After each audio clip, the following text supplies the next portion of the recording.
Sebenarnya walaupun karma ini pertama ya, walaupun karma itu menjadi penyebab kita bahagia, kita menderita, tapi kita pun juga mesti paham, karma itu bukan satu-satunya penyebab.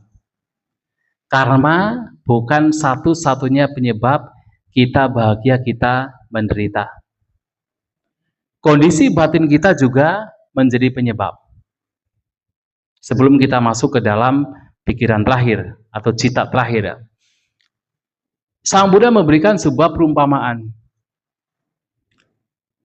Ketika ada segenggam garam dimasukkan ke dalam satu mangkok air, apa yang terjadi? Apakah airnya terasa asin? Sangat asin. Tapi segenggam garam yang sama dilempar ke sungai yang besar. Sungainya terasa asin tidak? Tidak kan? Dan ternyata seumpama ada dua orang melakukan perbuatan jahat yang sama. Namun sekarang orang pertama tidak melatih batinnya.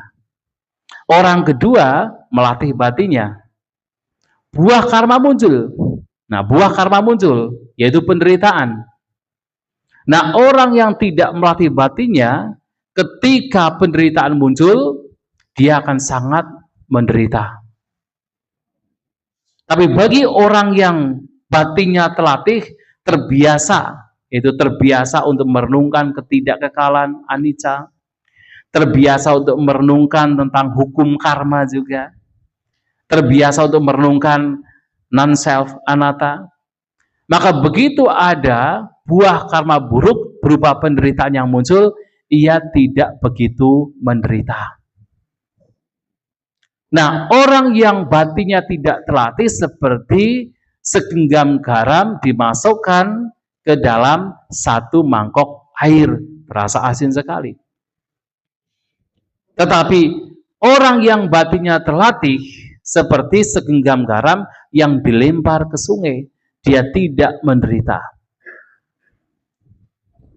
Nah, maka cita atau batin ini juga menjadi penyebab, bukan hanya sekadar karma. Kondisi batin kita yang dilatih ini juga menjadi penyebab kita bahagia, kita menderita. Nah, sehingga ketika seseorang meninggal, ternyata kondisi batin juga sangat mempengaruhi. Kondisi batin yang terakhir itu sangat mempengaruhi. Ada kasus memang itu disampaikan oleh Guru Agung kita Sang Buddha di dalam khutbah yang disebut Mahakama-Vibhanga Sutta. Jadi ada dua khutbah. Yang pertama Cula Kama-Vibhanga Sutta yang tadi sebenarnya saya menyampaikan tentang kisah seorang Brahmana bernama Subha, itu dari Cula Kama-Vibhanga Sutta. Yang kedua Mahakama-Vibhanga Sutta. Dan memang di sana Sang Buddha menyampaikan ada kasus di mana ada seseorang yang dalam kehidupannya banyak melakukan kebaikan. Tetapi setelah pada saat dia meninggal, di momen terakhir, dia memiliki pikiran yang buruk. Dan dia terlahir di alam menderita karena pikiran buruk yang muncul. Dan dalam kasus lain, ada orang yang banyak melakukan keburukan. Namun di momen terakhir, pikirannya muncul kebaikan. Dan ketika meninggal, dia terlahir di alam yang bahagia. Tapi Sang Buddha menyampaikan bahwa walaupun seseorang terlahir di alam menderita karena pikiran terakhir yang dia munculkan dalam batinnya, tetapi perbuatan-perbuatan baik yang sudah dilakukan itu pasti akan berbuah. Selama dia masih harus bertumbuh lahir, pasti akan berbuah di dalam kehidupan-kehidupan mendatang. Contohnya siapa? Misalnya adalah Ratu Malika. Pernah dengar ya? Dia banyak melakukan kebaikan. Dan bahkan seseorang yang punya keyakinan yang kuat terhadap Sang Buddha. Apa yang dikatakan Sang Buddha tanpa dia analisis, yang penting percaya. Dia yakin sekali. Pokoknya apa yang dikatakan sang Buddha pasti benar. Itu Malika. Tapi ada satu peristiwa dia melakukan keburukan. Berbohong kepada suaminya. Raja Pasenadi Kosala. Dan ketika dia meninggal di momen terakhir, muncullah yaitu ingatan tentang keburukan yang pernah dia lakukan. Dan dia meninggal terakhir di alam neraka. Tapi tidak lama. Hanya 1 minggu. Setelah itu dia dilahirkan di alam surga. Karena kebaikan-kebaikan yang dia lakukan. Bisa demikian. Tetapi yang berbuat banyak keburukan, di momen terakhir, dia punya pikiran yang baik, memungkinkan memang terlahir di alam bahagia. Seperti siapa? Kalau Anda pernah mendengar kisah Mata Kundali, anak seorang Brahmana, yang dia pada umur 16 tahun sakit parah, dan ayahandanya itu orang yang paling pelit. Tahu pelit ya? Very stingy. Very stingy. Tidak mau berbuat kebaikan. Bahkan ketika anaknya sakit parah, tidak mau mengundang dokter, tabib, tidak mau diundang. Hanya ketika dia sudah kelihatan mau meninggal, baru tabibnya diundang. Tapi sudah terlanjur. Sudah tidak bisa ditolong. Nah, untung pada waktu itu ada Sang Buddha. Sang Buddha setiap pagi menggunakan jala pengetahuan. Siapakah hari ini yang batinnya sudah matang, yang membutuhkan pertolongan? Terlihat, yaitu Mata Kundali. Sang Buddha pada waktu itu merenung. Kalau Mata Kundali ini tidak ditolong, dia bisa terlahir di alam neraka. Kenapa? Karena selama hidupnya tidak pernah diajari untuk berbuat kebaikan oleh orang tuanya. Tidak pernah. Maka dia tidak pernah bisa melakukan kebaikan. Ucapan, perbuatan, jasmani, pikiran. Tidak pernah dia melakukan kebaikan. Maka kalau dia meninggal, dia terlahir di alam neraka. Maka Sang Buddha kemudian dengan kekuatannya, jadi menciptakan jasmaninya dengan cahayanya melewati di depan Mata Kundali yang pada waktu itu mau meninggal. Dan di momen terakhir, karena Mata Kundali melihat Sang Buddha dan muncul keyakinan, di momen terakhir keyakinannya kuat terhadap Sang Buddha. Dan dia meninggal terlahir di alam surga. Bisa demikian kondisi batin. Kondisi batin juga mempengaruhi kemana kita dilahirkan. Maka sangat baik kita sebagai umat Buddha tidak hanya kita berbuat kebaikan, tetapi bagaimana kita juga mengembangkan batin kita. Bahkan kalaupun seseorang berbuat kebaikan, berbuatlah kebaikan demi apa? Demi untuk pengembangan batin. Dan itu sangat berbeda dengan kebajikan hanya supaya terlahir di alam surga. Sangat berbeda. Maka dalam ajaran Buddha, Sang Buddha memuji seseorang yang melakukan kebajikan demi apa? Citta langkara, citta parikara.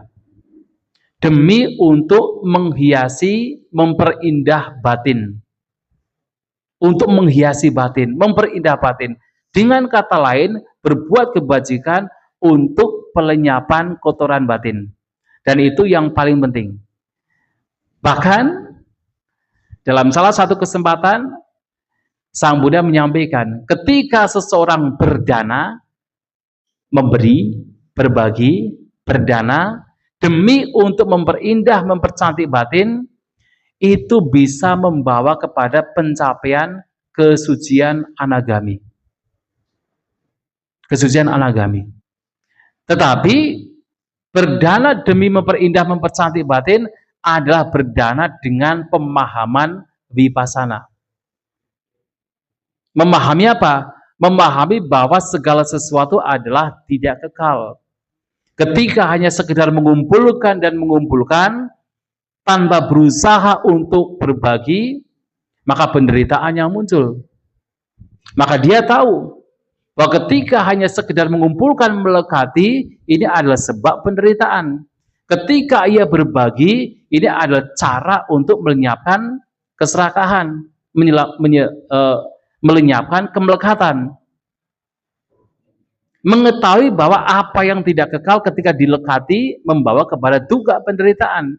Dan ketika kemudian seseorang berjuang untuk tidak melekati, salah satunya adalah dengan berdana, itu adalah sebab kebahagiaan yang sebenarnya, pelenyapan pengotoran batin. Dan itu adalah berdana dengan pemahaman anicca, itu adalah vipassana. Dan bahkan ini bisa membawa kepada pencapaian anagami. Maka pikiran terakhir itu memang juga sangat mempengaruhi. Namun kalau seseorang batinnya dijaga dengan baik, apalagi kita umat Buddha sudah memahami ajaran Buddha, memahami anicca, memahami dukkha, memahami anatta, ini sangat membantu kita. Di momen-momen terakhir akan sangat membantu kita untuk bisa membawa batin untuk tidak melekat terhadap apapun fenomena yang mungkin muncul ketika momen terakhir pada saat kematian, dan itu sangat membantu. Itu yang mesti kita kembangkan. Yang pertama bisa dipahami ya? Bisa? Yang kedua, non-self. Kalau memang tidak ada diri, terus apa ini? Kan jasmani ya. Apa ini? Ini jasmani. Sebenarnya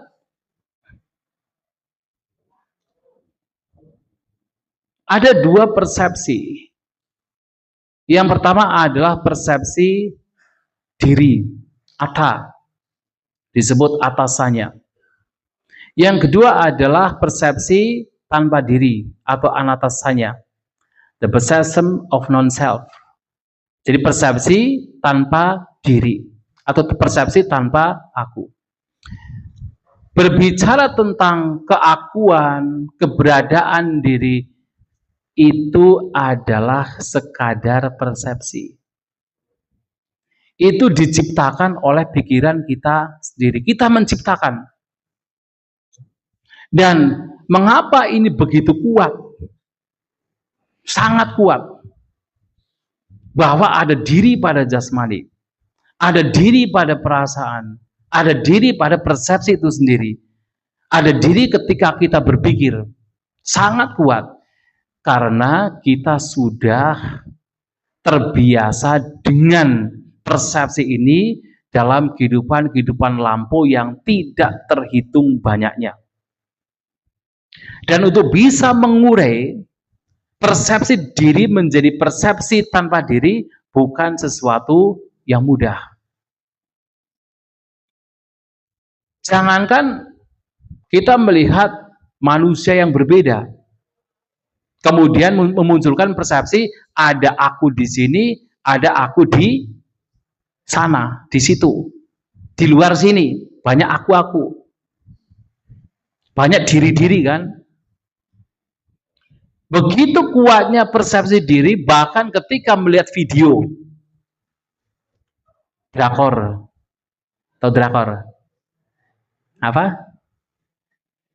Kalau di Indonesia banyak menggunakan istilah drakor, drama Korea.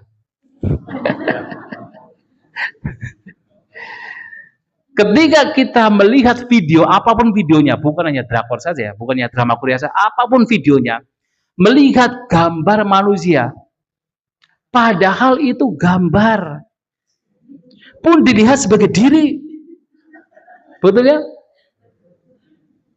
Jangankan gambar manusia, melihat kartun Tom and Jerry, itu kartun, pun melihat sebagai diri. Betapa kuatnya persepsi diri yang kita ciptakan. Sangat kuat. Itu yang terjadi. Maka persepsi diri ini adalah ciptaan pikiran kita. Tapi kalau kita mulai menganalisa ke dalam, ternyata diri yang sesungguhnya itu tidak ada. Yang ada hanya kumpulan dari berbagai macam gugusan.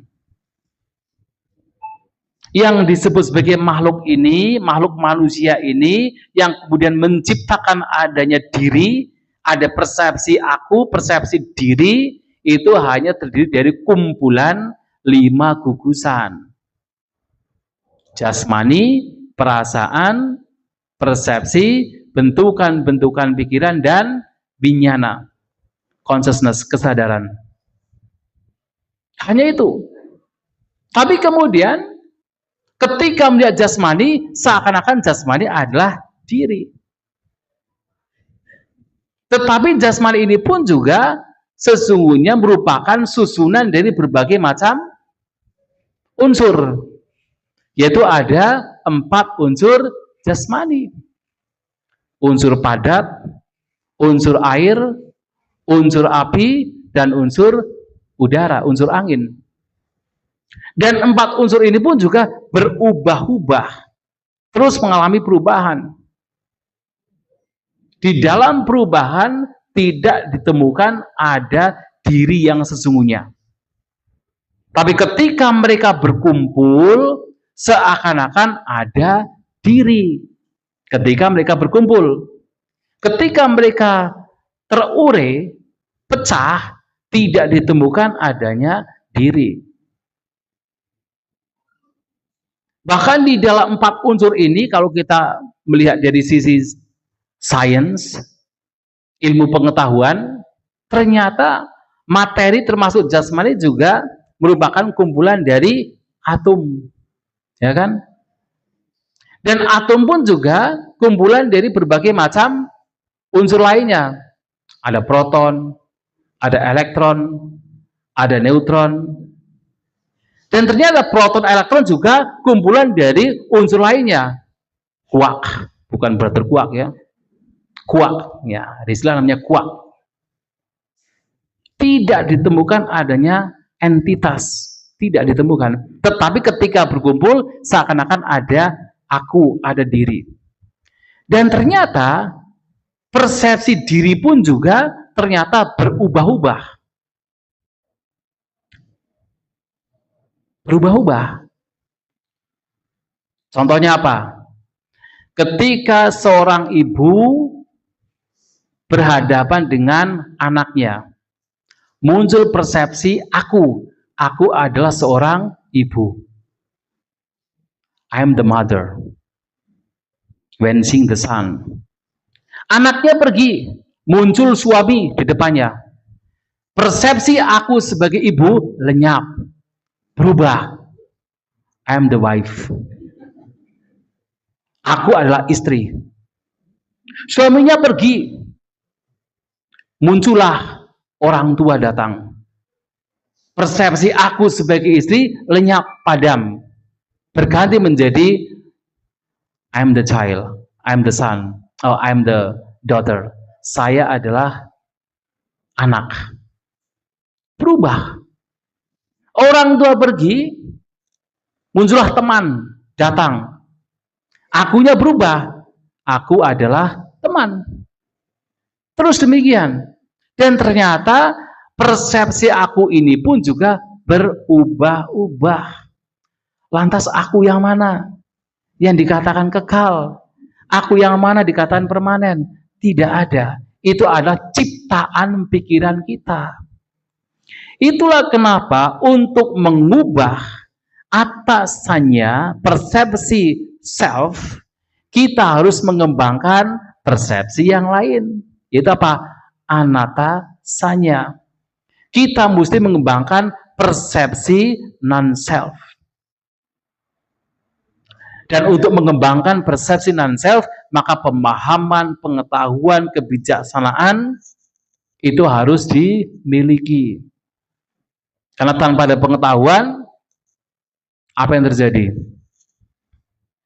Kalau orang mengembangkan, ya belajar anatta, belajar tentang tidak ada diri, tidak ada self, tanpa ada kebijaksanaan, itu pun juga bahaya. Itu bahaya. Bahayanya apa? Contohnya, ketika mungkin seseorang berhutang Tahu berhutang ya? Berhutang ke orang lain.